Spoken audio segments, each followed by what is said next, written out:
तर ईद निमित्त भाजप देशामध्ये सौगाते मोदी अभियान राबवणार आहे। या अभियानांतर्गत 32 लाख गरीब मुस्लिम कुटुंबांना सौगाते मोदी किट्सचं वाटप करण्यात येणार आहे। या किटमध्ये भेटवस्तूंचा समावेश असेल तर मशिदींद्वारे गरजू मुस्लिमांना हे किट वाटलं जाणार आहे।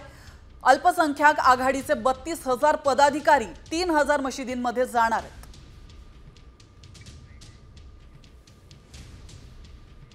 आज यहाँ पर जो हमने किट वितरण जो सौगाते मोदी किट बनाया है उसके वितरण कार्यक्रम है, क्योंकि अभी रमजान शरीफ का महीना चल रहा है। आने वाले 31 तारीख को ईद होगा और उसी प्रकार से आने वाले 14 तारीख को जो है बैसाखी है, फिर 18 तारीख को गुड फ्राइडे है, फिर 20 तारीख को ईस्टर है।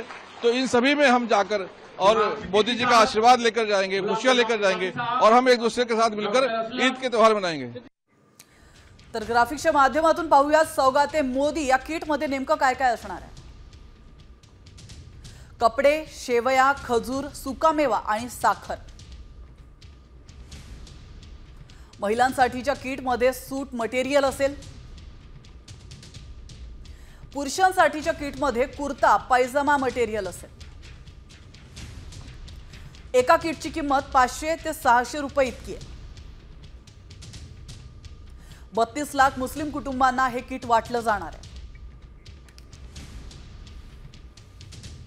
तर सौगाते मोदीमुळे अनेकांची गोची झाली आहे। तर बाडगे हिंदूंची या निर्णयामुळे गोची झाली आहे। आम्ही या निर्णयाचं स्वागत करतो असं संजय राऊतांनी म्हटलंय। मोदींनी मोदी की सौगात जाहीर झाल्यावर हे जे मोदींनी पाळलेले जे फालतू नकली हिंदुत्ववादी आहेत महाराष्ट्रासारख्या राज्यात, त्यांची प्रतिक्रिया तुम्ही जाणून घेतली पाहिजे। आम्ही स्वागत करतो। शेवटी असा आहे की सण आहे, दिवाळीला महाराष्ट्रामध्ये आनंदाचा शिदा दिला।